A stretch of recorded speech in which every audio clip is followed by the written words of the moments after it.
G. That really never gets old. Like, ever. And every time somebody comes on, they're like, what the frick? Whatever, everybody. Welcome to Living Like a G. We're going to answer some questions. I did a little Instagram poll and had people ask whatever they wanted to know. And I don't know what I'm going to call this yet, but as of right now, I'm calling it Thots for You Thots. And it's where you guys just ask me some questions, and I'm going to try to answer all of them and answer them genuinely. Let's see. I'll try to pick the best ones here. What's the worst thing that's happened to you on stage? These questions are hard sometimes because you always just think of the first thing that came to your head, and I think if I really thought about it, I probably could think of some worse ones. But the first one that comes to my mind is, I was at a show. I'm not going to say where, or say when, or say who. No, I'm just kidding. No, actually, genuinely, I'm not going to say any of those things. But I was at a show, and I am on stage playing. It was a duet situation. Somebody had asked me to come on stage with them and play, and I was like, oh yeah, for sure. Like, I haven't played this area a lot, and so I was just like, yeah, absolutely, like, no problem. So, get on stage. This person is like drinking, okay? The show's 5 hours long, okay? And it's a Yelp event, and I'm pumped. I'm like, cool, I'm playing a Yelp event. The people really liked me. They wanted me to play more. So I was like, this is awesome. This is a great event. Perfect opportunity to network, whatever. And Yelpers are like so into social media, so into like supporting artists that they like. They're just the best supporting group of peeps ever. They love food. I mean, you can't go wrong with Yelpers, okay? And anyways, I'm with this musician. And he is just getting like turned. Him and the box drum guy. There's two guys. They're getting lit. And I don't really drink. I don't know if anybody really knows that about me, but I don't really drink. And so I am sober AF. And I'm watching these two get wasted. Okay, we get through the set, the 5 hour set, and nothing crazy had happened. And then the Yelpers, the people that ran the event, asked us, hey, we're having an after party. It's going to be really cool. It's got like silent disco. We have all these vendors coming in. Like, it's going to be sick. We want you guys to play. And I'm like, okay, cool. Yeah, I'm down to play. And I look at these two, and I'm like, please say no. Please say no. And they're like, yeah, we're so down. Free beer? Which is funny that I say don't drink and I'm wearing like a Budweiser shirt, but the shirt just looks cool, okay? Don't hold it against me, okay? And anyways, we get to this event. It is sick. They got like a DJ upstairs that's running a silent disco, so all these people have headphones on, and then they come downstairs and then they listen to live music, and it's set in like, it's got like cornhole and like, you know, anything that has cornhole in it is pretty dope right off the bat. And they've got all these like food vendors and kombucha and like homebrewed whatever. And it's really cool. So I am playing with these two Mama Lukes and they're just drinking more and more. And it gets to the point where they start like yelling profanities. I'm like, bro, what is going on? And I'm trying to like downplay it. Like I'm the only one that's sober, and I'm the one that's really on the mic. And I'm like, aha, like trying to downplay it. And then we're trying to play songs together, right? So it's like, hey guys, like I'm gonna play this song. It's in this key, whatever. So I go, hey, it's in C. The guy looks at me and is like, I don't know what that means. And I'm like, okay, well, like, these are the chords I'm playing on guitar. And he's playing guitar. And he's like, still don't know what that means. And I'm like, I don't know how to talk to you. Like, this is a disaster from the start. And then you're adding drinking. And I'm like, what in the frick is going on? It was one of the worst scenarios. The Yelp people ended up loving me, and I'm still in contact with them today. Shout out Johnny. But it was like, just shocked. I was just shocked. Anyways, That's probably the worst ones I can remember, and me just being like mortified and trying to like balance the situation. I'm still friends with those guys today. Actually, like from that situation, they like really stopped drinking, but nonetheless, I still had to be a part of that equation. And like, you know, when like two of your friends are acting kind of wild, and like you're not acting wild, but you're wild by association, like you're wild adjacent. Like that's what happened in that situation, and everybody was looking at me like, oh, this girl's attached to them. And I'm like, no. I was just asked last minute to be a part of this show. Please don't. Still love you guys, though. If you're watching this video, I still love you guys. You guys are very talented and great, and we've played since then. But that night was crazy, and you know it was crazy. Okay, moving on. If you didn't do music, what would you do? Oh, this is a great question. Okay, there was a lot of things that I was really interested in, if I'm being honest, but my quote-unquote, what I thought was going to be my backup when I first went to college was I wanted to be a statistical analysis. What? I love math. I'm like the biggest nerd ever. I love math.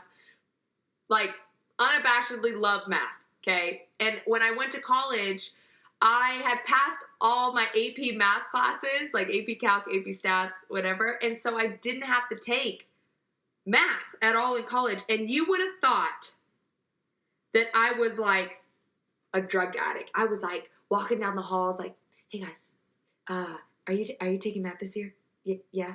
Oh, do you need help? Like, I was literally like, how can I take math? Because I didn't have to take it in college because I ended up being a music major. Like, I didn't, music, what? Like, we didn't, math, science, no. So, anyways, I thought I was going to be a statistical analysis. I love numbers. I'm sure a lot of you guys see, like, I post a lot about stocks and stuff like that. I'm really into, like, numbers and crunching numbers, and I'm just fascinated by it. And so I thought I was going to be statistical analysis. I show up to a math orientation, okay? So straight up, math was, like, my minor. You know, at the beginning, my parents were like, you really need to have a backup to music, blah, blah, blah, blah, blah. And then, like, 3 months in, I realized if I ever had a backup, I wouldn't ever give it my all because I would always know I would have a backup. And so I just was like, you know what? I'm not having any backup. But what really did it was I went to this math orientation and I showed up. You know, you see how I am. I've had a streak in my hair for like since I was 16. So a long time. I'm not going to date myself, but a long time. And I show up with a streak in my hair and a nose ring and somewhat fashionable, I would say. I don't have the swag. I didn't have the swag I have now, but I had some swag. And these guys were all staring at me like, who the heck is this? She thinks she could do math? Like, who's this girl? And I'm looking at them and I'm like, bruh, you're wearing New Balances? Like, come on, throw those away, my G. Like, get rid of them. And I'm still like really close with nerds. Like, for some reason, like most of my friends are nerds. Like, if you met my group of friends, you would not think that they're you would not think that those would be the people I hang out with all the time, but I like love nerds. But they were looking at me sideways and I was like looking at them sideways and I was like, I don't know if this is the field for me. And so I ended up just ditching that and just going full-blown music and ended up being a vocal performance and composition major. So there you go. Seemed fitting, right? Okay, moving on. Thoughts on next year's music trend. This is really easy for me. I definitely think we're going alternative, and I'm so pumped about it because, as you guys know, I love alternative music. It's my favorite. To my core, I am just like a little e-girl at heart. Somewhat. Obviously from the way I dress and stuff like that, but I was always obsessed with Paramore and like 30 Seconds to Mars and like My Chemical Romance. Like, it was just like, I was just like a little emo chick. Oh my gosh, I wish I could find a picture and put it in here because you would see like flat ironed hair. And my hair is already dark, so I didn't have to like dye it black. It's like, It's dark brown, just so everybody knows. Sometimes people think it's black. But it's flat iron black hair with my flats, skinny black jeans. I know Gen Z people are hating on skinny jeans right now.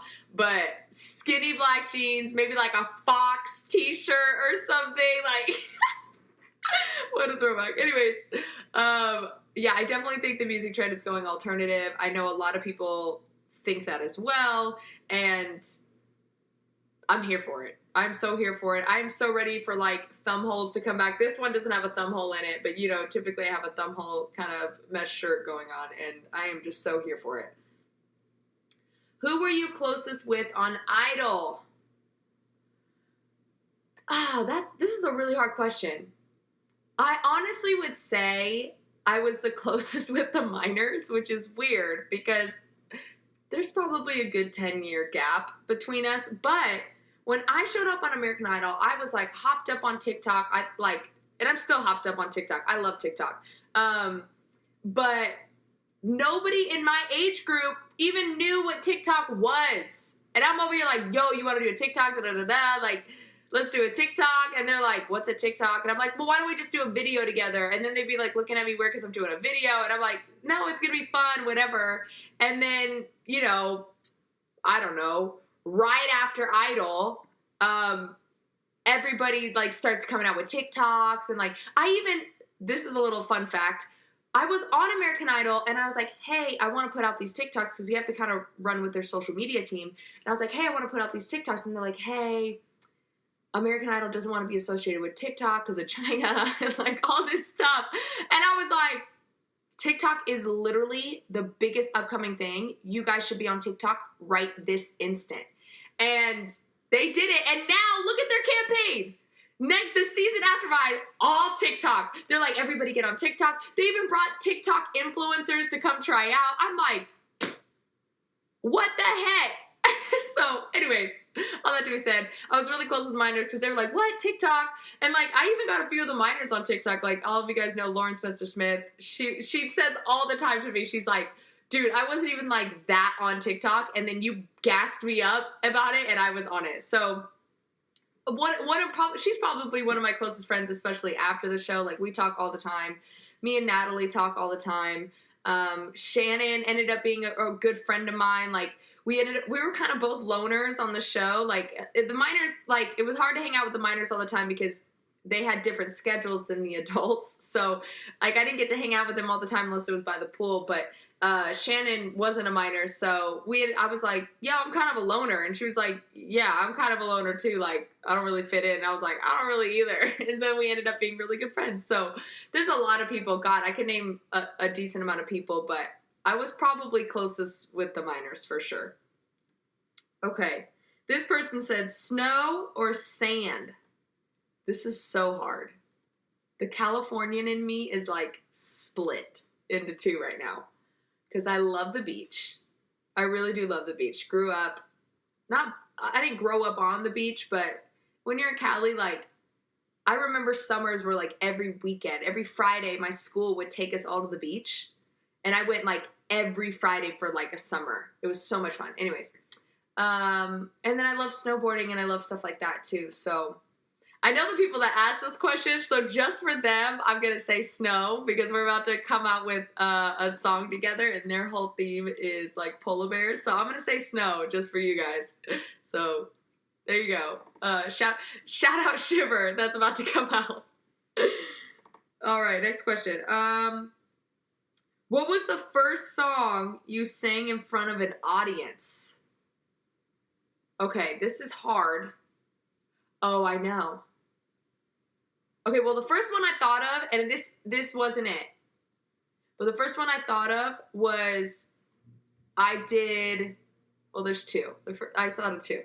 In choir, I didn't sing for a long time. I was a big tomboy, and I thought it was too girly to sing, and so I didn't sing for a really long time. Like, I'm talking about years. And I knew I could sing, too. Like, I was in my bedroom, like, ripping, okay? And I tried out for choir, and I was like, oh, I didn't try out. I thought she was going to have tryouts, and I was like, if she has tryouts, I'm doing art. Like, I'm doing PE, whatever the heck I have to do, I'm not trying out. She ended up not having tryouts, and then I was in choir, and there was an opportunity for a solo to come up. And I was like, heck no, I'm not doing it. Like, you would never think this now, but I was like, heck no, I'm not doing it. Don't even ask me, like, whatever. And then all these people started trying out, and I'm like, I could do better than these fools. Like, I could do a little something a little better. So anyways, it took me like 2 weeks to get the confidence to do it. I was a freshman, and I had this pit in my stomach, just a fire in my stomach. I was so nervous. And my teacher goes, this is the last day, like, speak now or forever hold your peace. And I was like, I ain't holding my peace. So I rose my hand. She goes, okay, you're up. And I just ripped into Our God is an Awesome God, the OG version. And any Christian folk out there, you know the OG version. When he rolled up his sleeves, he ain't just putting on the Ritz. Our God is an awesome God, right? And anyways, we ended up singing that in chapel. And that was like my first solo since my hiatus. That was my first comeback. And that kind of ignited something in me. And then later that year, we had a big choir concert that we put on every year in right at the end, like May, June. And I sang a Carrie Underwood song. Oh, shoot. I can't think of it right now. No, it's not Undo It. Crap. It was from her first album, and it was like the edgy one. It was like the first track. Anyways, I sang that song. But now thinking about this, the very first song that I can remember singing was from a musical play I did. I think I was 5 or 6. And the song was called Look in the Book. Look in the book, look in the book, look in the book, look in the book. And that's what it was. And it was this whole song. It had other parts, but that's the only part I can remember from the fact that I even can remember that. I mean, come on. So I think that was my very first performance. And then obviously, like, I did church stuff and stuff like that. But I think that was my very first song I ever did. And I remember trying out for that and being, like, so pumped. I got, like, a big role. Like, it was cool. Anyways. Okay, one more question. How often do you dye your hair? How often would I like, or how often do I do it? Those are two different questions. Most of the time, I dye it every 2 to 3 months, I'd say. Every 2 to 3 months, I put out a little Instagram poll and say, hey, vote on what color it should be next. Like, for instance, I did this in... Yikes. I think I did this in December, and we're already at the end of March. Yee. So, I'm definitely due. And I actually, like, I'm about to get my hair dyed in, like, 3 days. So, that's, like, a little bit longer. The reason why it happened so long was because I went to Miami for a month. So, sometimes my travel schedule doesn't allow me to get my hair done. It was great when I was in Nashville because I would split my time between Nashville and California. And I had a hairstylist in California that's been my hairstylist since I was 16, 17. And then I had a hairstylist that I found that I loved in Nashville as well, that I, like, trusted, because I didn't really trust anybody with my hair, because, like, you know, it's like a staple now. Like, I've had it for a really long time. Like, you can't mess up those signatures. So, anyways, probably every 2 to 3 months. I probably would like to do it more like every 2 months. I think that's more the sweet spot, if you will. But, yeah, that's it. And, hey, if you see this video in time, make sure to vote. Vote on my hair, or vote on the next time. Maybe this won't be out in time. But yeah, people seem to really take pride in it. Like, I'll do like a normal story and it'll get like, I don't know, like just a few people. And then all of a sudden, like, I do like, hey, we're voting on my hair. And it's like, that people are coming from the underground. Like, oh yeah, you should do this color. You should do this. And I'm like, where have you been? Why haven't you been double tapping my posts? No, I'm just kidding. So anyways, okay, that's the questions. That's the thoughts for you, thoughts. I don't know what I'm going to call this yet. I haven't really figured it out, but I thought it'd be fun to just answer some questions about myself, and hopefully when I do this again, more people ask some more questions. There was a few more, but, you know, some of them were a bit thirsty, so I'm not going to answer those. But if you like this video, please share it, like it, or comment or something. Click subscribe below, and thank you so much for watching. I'm doing this every week. I release these on Wednesday and Friday, so please come back and watch it. It's on Anchor, so if you just want to listen, you can just listen as well, and I'll see you Friday. Bye.